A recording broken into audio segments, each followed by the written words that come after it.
stand here and face this direction. Now, do you trust me? No. I just said I don't trust you.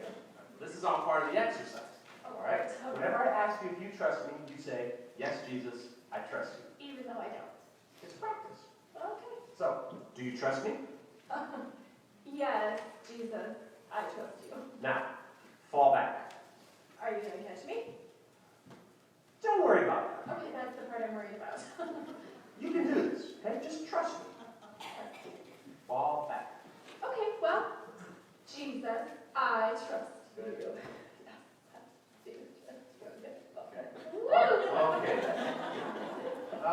Let's try this again. So face this direction and keep your feet planted. All right? Do you trust me? Yes, Jesus, I trust you. Now, fall back. Okay, I'm going to do it. All right. I'm really going to do it. Good. Oh, Jesus, you're really good at it! You're going to what you do! You're ready for level 2. Oh, Jesus, that's not me. Okay, hold it. Oh, you know what? You're too close. You need to move back. Right. This one's a little bit different. Oh, okay. Stand here, Uh-huh. but face me. Oh, forward ball. I can do that. Okay. What is my signal? Oh, right, the Jesus signal. Yes, the Jesus signal. Do you trust me? Yes, Jesus, I trust you so much. Good. Fall back. That's awesome. It is awesome. Especially when you do it. Seriously? Of course. Okay, Jesus, I don't know if you noticed this, but there is nobody over there. I know it looks that way to you. It looks that way. It is that way. You can do this, Laura. Just trust me and fall back. Jesus, I can't do that. We can do it together. I can't. You can. I won't.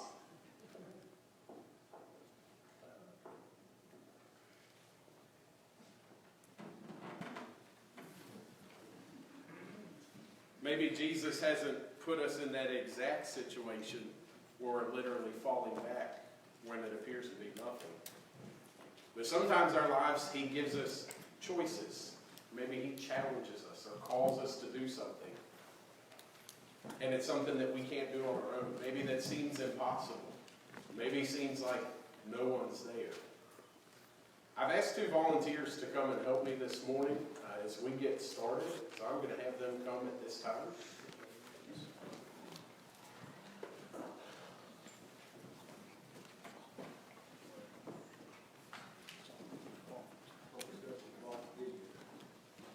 We're not going to do a trust fall. I'm not going to try to catch you. So I want you guys to stand and face, that'll work. You guys can stand and face me this way. I just want to make sure everybody can kind of see your action. I'm going to start with some easy things. All I told them was, I'm going to ask you a series of 5 questions, and you're just going to have to pick one of the 2. So if you've noticed in your handout today, Would You Rather is the title of our message today. So, in the spirit of that, would you rather, we'll let Glenn go first since he's our senior statesman up here. See? Kevin's catching up, but we'll let Glenn first. So, Glenn, would you rather eat chocolate ice cream or vanilla ice cream? Chocolate ice cream. Chocolate ice cream. All right, Kevin. Vanilla. Vanilla. Okay, so we got a difference there. All right. Would you rather drink Coke or Pepsi? Pepsi. Okay. This mic getting on. This mic getting on. Yeah. There you go. You got yeah, his mic isn't on. All right. Kevin? Coke. You don't like either one, do you? I like Coke out of the fountain. But I don't like Coke out of the bottle. So you prefer Pepsi out of the bottle? No. It's a Coke? Okay. Fair enough. All right. Would you rather eat steak or lobster? Steak. Steak. Steak. Okay. All right. Would you rather vacation in the mountains or at the beach? Both. One week at each or the mountains on a beach? The beach. All right. Mountains. Mountains. Okay. I'm going to give you a little bit of a harder one to finish with. Would you rather be bitten by a poisonous snake or a shark? A poisonous snake.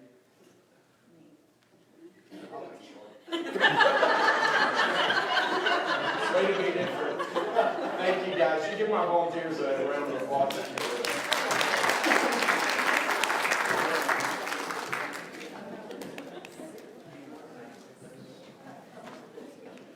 Life really is a series of choices, isn't it? We're faced with decisions all day, every day. Now, maybe some of them aren't quite as serious as would you prefer to be bitten by a poisonous snake or a shark? Hopefully, we're not getting bitten by any sharks here. But if you go on vacation with Glenn, that might be a possibility. You know, we face choices every day. We made a choice to be here this morning. Some of us in the congregation, maybe you're tired, worn out. Maybe you're physically ill or facing some battles. Maybe you're just stressed out. Maybe you're tired from the week. Life is busy and full of choices, but you chose to be here. So I applaud you for that choice this morning. But we're faced with choices every day, and every choice we make matters. You know, maybe the difference between Coke and Pepsi doesn't matter near as much as some other choices. Maybe the better choice would be, would you drink a Coke or a Pepsi or a glass of water? That choice can have some bigger impact in your life. Coke or Pepsi, they're probably going to affect your body in the very same way. Maybe Pepsi has a little bit less sugar. Maybe not. I don't know. I want to share with you guys a story this morning from I Choose. It's a devotion written by the Life Church. This is a story that Jason Inman shared, and I thought it was appropriate to share this morning. So here's what he says. There's this theological concept called free will. And I'm not talking about the early 90s summer box office hit about an orca. However, if you've seen the flick, you probably liked it. I think we make and enjoy stories about freedom because of something that God wrote on our hearts. I believe God created humans with the ability to make choices that alter our outcomes. Abraham prayed and Lot's family was spared. Zacchaeus climbed up a tree and Jesus came over to his house for an evening and into his life forever. Adam and Eve ate the forbidden fruit and, well, they unleashed the power and law of sin and death. Not the best choice. I'm almost 30 years old, Jason writes, and I'm coming to some realizations about choice. When I die, my life on earth will be largely, but not completely, made up of choices. Some will be other people's choices, but most of them are mine. The tissue in my body will leave clues about what I chose to eat and how often I chose the discipline of exercise. The results of my career will point to what I decided was meaningful and important in the world. The confidence and faith of my 2 sons and daughters will tell the story of how often I surrendered my will to God or doubled down on my own sense of perfection and control. The words of people who come to my funeral will give up the secret about whether I chose purpose each day or popularity.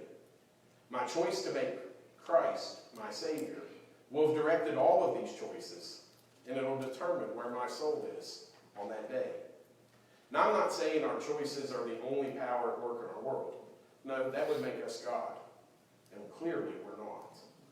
While God often works through us, he also works in ways that we don't really naturally understand.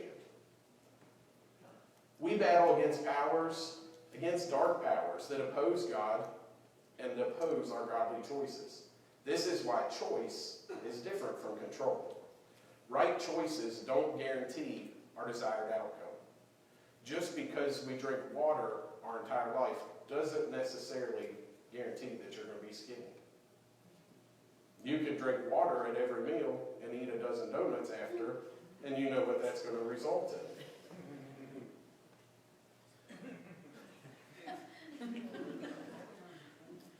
That would be control.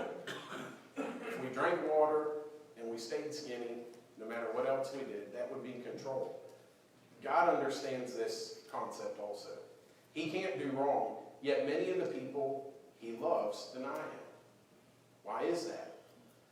It's because he took a risk in loving us, and he gave us the ability to choose.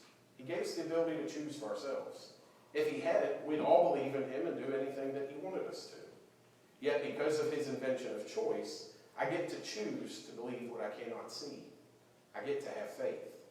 And Scripture says without faith, it's impossible to please God. Maybe that's why God wrote the freedom of choice into my story. Maybe the all-powerful God gave us choice to make faith possible. And faith to make a mutual relationship with him plausible. And relationship to make getting closer to him irresistible. Honestly, I don't know for sure, but I choose to believe that God is good and that he loves me. It's a story written by Jason Inman, and I think that applies to our lives in so many ways. So the first question I want to pose to us this morning, and then we're going to dig into Genesis chapter 22. So if you haven't already turned there, go ahead and turn there in your copy of God's Word. The first question is, would you rather obey or disobey? Would you rather obey or disobey? We're going to start in Genesis 22, and we're going to read the first 6 verses here for now. And it says, verse 1, Now it came to pass after these things that God tested Abraham and said to Abraham, and he said, Here I am. Then he said, Take now your son, your only son Isaac, whom you love, and go to the land of Moriah and offer him there as a burnt offering on one of the mountains which I shall tell you. So Abraham rose early in the morning and saddled his donkey and took 2 of his young men with him, and Isaac his son. And he split the wood for the burnt offering, and arose and went to the place of which God had told him. Then on the 3rd day Abraham lifted his eyes and saw the place afar off. And Abraham said to his young men, Stay here with the donkey. The lad and I will go yonder and worship, and we will come back to you. So Abraham took the wood of the burnt offering and laid it on Isaac his son. And he took the fire in his hand and a knife. And the 2 of them went together. We're going to stop there for now. Our choices have consequences. I can remember growing up as a child. I grew up at a pastor's home, and we moved around a lot. But I remember one particular time that we lived in Youngstown, Ohio. We lived on Rhoda Avenue, and some of the teenagers have had the opportunity to drive by my old house when we were on a mission trip a few years ago. And I remember specifically living there. We had a Catholic church on the street behind us.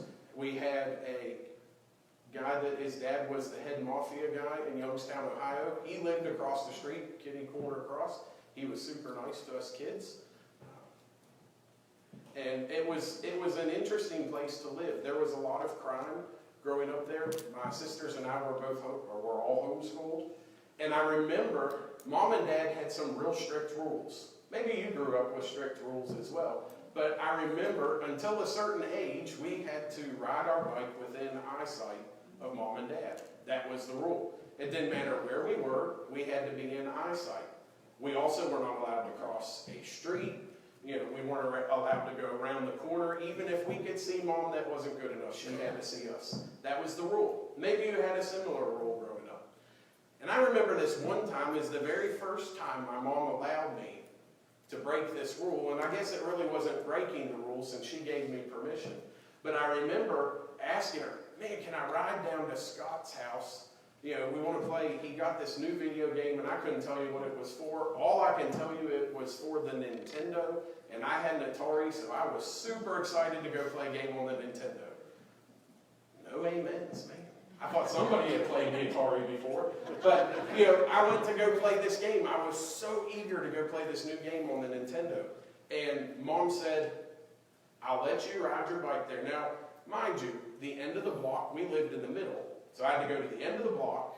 We were on the right side of the road. Scott lived on the left side of the road. And he was halfway down the road on the second block, on the left. So I would have to cross the street 2 times to get to his house, once to go across and once to go across the main road. And so this was a big deal. And Mom said, I will let you do it. I think you're responsible enough to do it.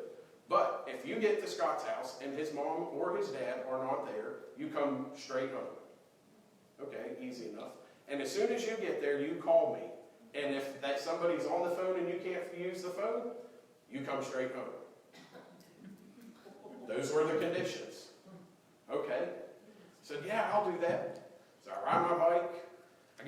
Scott's house, no issue. I think I was 9 years old, maybe pushing 10. I was right around that age. I get to Scott's house, and his mom's there, just like he had told me when he called on the phone. Mom's there. She says, boys, I'm going to go to the grocery store,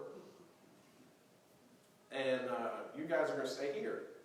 Scott's older sister, and I don't remember her name, she was a senior in high school. Guess what? To Mom, she doesn't count as an adult. Mom specifically said, Mom or Dad. She was neither one. So I'm there. I call Mom, and I had already called her before Scott's mom had left. Said, yeah, Scott's mom's here. I made it safely. And she said, I want you home in an hour for supper. Okay, easy enough. Remember, if Scott's parents aren't there, you have to come straight home. I will, Mom. And it wasn't more than 5 minutes after we had just started playing the game, and Scott's mom comes in and tells us she's going to the store. And we're staying there with his older sister, which broke my mom's rule. Well, guess what I chose to do? I was so excited to play that game, I just stayed. Well, Mom will never know. She'll be back before my hour's up, and when I leave, she'll be here. She was here when I got here, and she'll be here when I leave. I thought I was okay. Well, I don't know how this happened, but moms have this weird sense about them. Yes. And Scott's mom left, and we were there maybe a few minutes more than that, 5, 6 minutes. And the phone rings. Scott's sister answers the phone. Says, no, she's not here. She ran to the grocery store. No, he's not here either. He's at work. And I'm listening to this conversation, and I get this pit in my stomach. Yeah, he's here. I'll get him just a moment. She handed me the phone, and I said, I'm sorry, I'll be right home. That was the end of the conversation. Well, needless to say, I don't have to tell you the rest of the story. There were consequences when I got home, and they were not getting to ride my bike back to Scott's house. And we moved from there without me ever being allowed to go back to Scott's house. I'll just end the story with that. But there's consequences to the decisions we make. You know, if we choose to eat a dozen donuts, there's consequences to that, right? There just are. The older I get, the more I realize eating pizza at 11 and 12 at night, unless I plan to stay up all night, there's consequences to that I never had 5 years ago. Consequences I don't particularly like. You know, in this story, after verses 1 and 2, Abraham's left with a tough choice. God shows up. Now remember, this is the same Abraham that when he had his old name, Abram, God showed up and said, I want you to pack up everything you have. I want you to leave this land to a place that I'll show you. I want you to pack up your family, everything, and I just want you to go. Trust me, I'll tell you when to stop. I'll show you where you're supposed to be.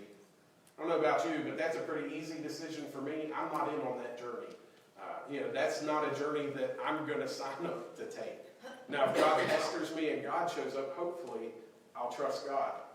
But more times than not, I'm really just like that lady in the video. God, I'm not going to do that. And walk away. You know, I don't know about you. Maybe you can say with absolute confidence, you know, if God shows up, tells me quit my job, pack up all my stuff, sell my truck, and go in my wife's little car and go wherever he tells me to go and stop when he says stop. Maybe you'll sign up for that. That's not right where I'm at in my relationship with God. I wish that was different, but I'm just being honest with you today. You know, too many times in our life, we're in that place. We're in that place where we say, God, I'll do this, I'll do this, I'll do this, but don't sign me up for this one here. Abraham was faced with a tough choice. God showed up. One of the things that made the choice easier for Abraham is he remembered back to that time when he was referred to as Abram, and God challenged him, and he went, and God proved who he was. God proved to be faithful. You know, just like in the video, when she chose to fall, the guy playing Jesus caught her. But we know if this was really Jesus, and she falls back when it appears to be nobody there, Jesus will catch us if we're willing to trust him to that level. Would you rather choose to obey or disobey? Let's not forget about this decision. It took about 25 years for the promise of God to be fulfilled in Abraham's life. The promise was that Abraham would become the father of many nations through his own son.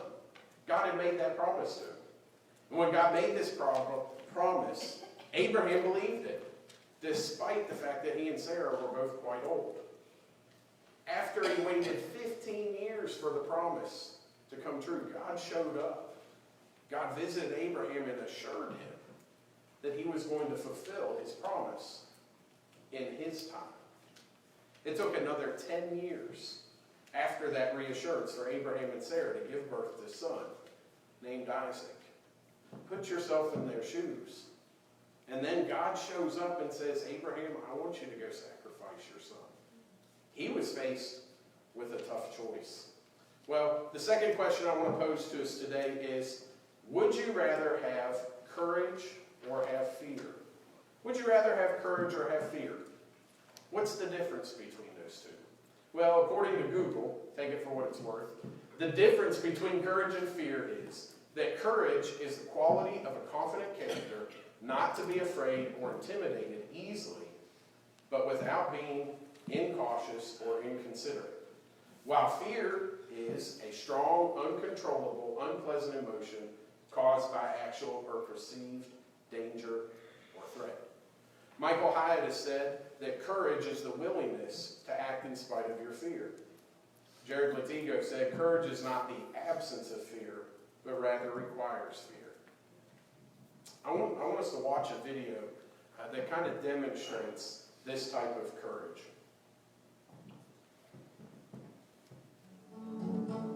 Malala Yousafzai is a female education activist who stood up to the Taliban, survived an assassination attempt, and became the youngest person ever to win a Nobel Peace Prize. Malala Yousafzai was born on July 12, 1997 in the Swat region of Pakistan to Zayuddin and Torpika Yousafzai. Her parents were determined to give her every opportunity a son would have, starting with an education. But then in 2007, when Malala was around 10 years old, her home, the Swat Valley, one of Pakistan's most beautiful regions, was taken over by the Taliban. Life under the Taliban was difficult, and women were discouraged from getting an education and even shopping at the local market. Malala's father, an educator who ran a number of private schools for girls, attempted to educate girls under the radar. Malala herself developed a stealthy route to school to avoid being caught. Eventually, the Taliban officially banned girls from going to school altogether. In January 2009, the precocious 12-year-old Malala started blogging for the BBC under the pen name Gul Makai, chronicling her life under the Taliban regime. Her writing was deep and thoughtful and beyond the years of an average 7th grader. The New York Times made a short documentary about her, and she publicly campaigned for girls to go to school, winning Pakistan's first National Youth Peace Prize. But this put Malala in the limelight, sparking the Taliban to target her. And on October 9, 2012, Malala boarded the bus home from school. She had just finished a physics exam and was busy thinking about her Pakistani studies exam the next day when a masked gunman boarded the bus, asked for Malala by name, and shot her in the head, neck, and shoulder. She was just 15 years old. The bus driver rushed her straight to the hospital. She was in trouble. They airlifted her to a hospital in Peshawar where they found the bullet was very close to her brain. It was causing her brain to swell, and they needed to get her to a more advanced hospital or she would die. The ruling family of the United Arab Emirates offered their private jet, which rushed her to a hospital in the UK. Meanwhile, the Taliban released a statement proudly proclaiming responsibility for shooting the girl who was promoting Western ideas in Iran. She arrived in the UK in critical condition and woke up a full week later. Her survival empowered her to continue her mission to expand education and promote peace. She started the Malala Charity Fund to help build schools. In 2013, she spoke at the UN. She went on to win the World Children's Prize, and in 2014, at 17, she won the Nobel Peace Prize. But even more impressive, after all she endured, Malala has never expressed anger or vengeance or any promotion of violence. Of her attacker, she says only that she believes he made a great mistake. His goal was to silence her. But after enduring the shooting, she had no more fear, and she certainly had a lot more to say.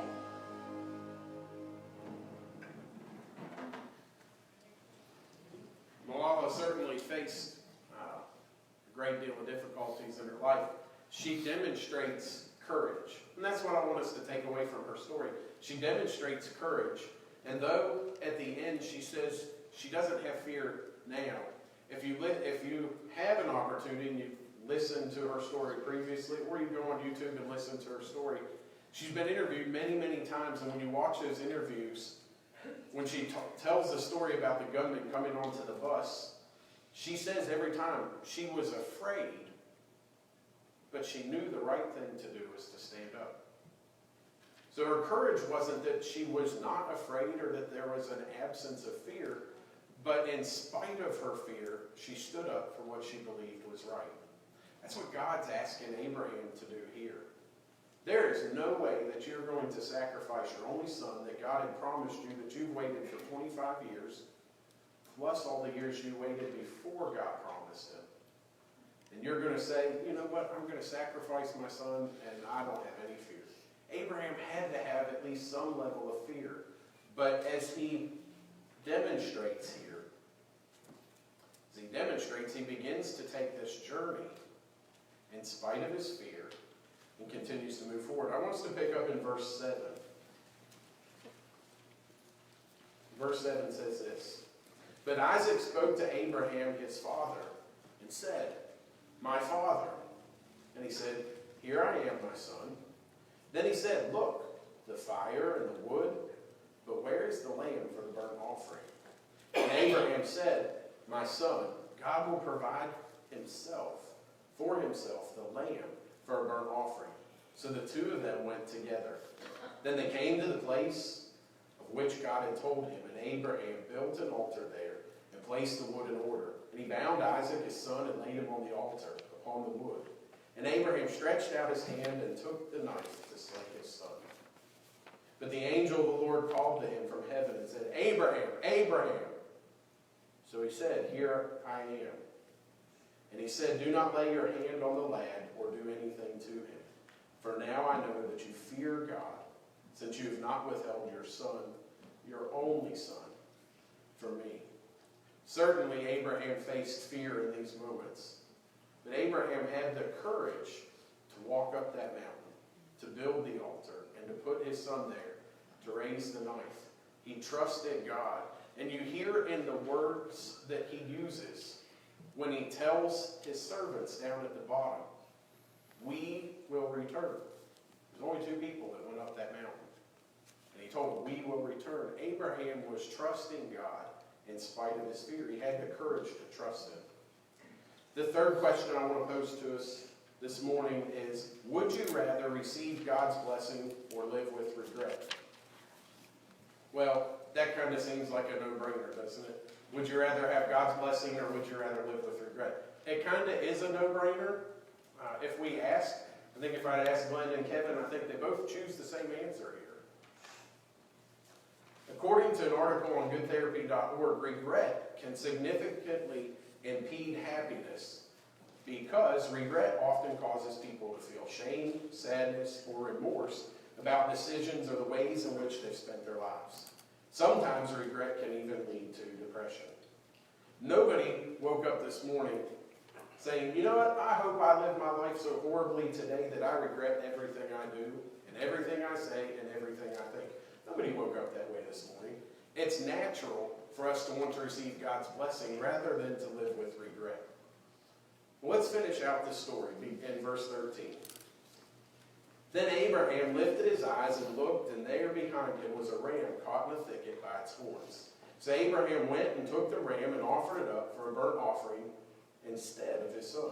And Abraham called the name of the place, The Lord Will Provide, as it is said to this day, In the mount of the Lord it shall be provided. Then the angel of the Lord called to Abraham a second time out of heaven and said, By myself I have sworn, says the Lord, because you have done this thing and not withheld your son, your only son, blessing I will bless you, and multiplying I will multiply your descendants as the stars of the heaven and as the sand which is on the seashore. And your descendants shall possess the gate of their enemies. In your seed all the nations of the earth shall be blessed, because you have obeyed my voice. So Abraham returned to his young men, and they rose and went together to Beersheba. And Abraham dwelt. at Beersheba. These verses changed Abraham's life, well, and Isaac's too, for that matter. Abraham's blessing came as a result of him choosing obedience and courage over disobedience and fear. Abraham didn't allow his circumstances to determine his destiny. Abraham didn't allow his circumstances to compromise his convictions.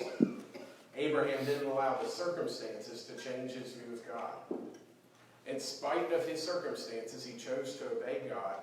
He chose to have the courage to do what God asked him to do. And because of his obedience and his courage, God blessed him. I want to share a quick story from Service, or titled, Service Requires Action. It says a man fell into a pit and couldn't get himself out. A subjective person came along and said, I feel for you down there. The Pharisee said, only bad people fall into pits. A mathematician calculated how deep the pit was.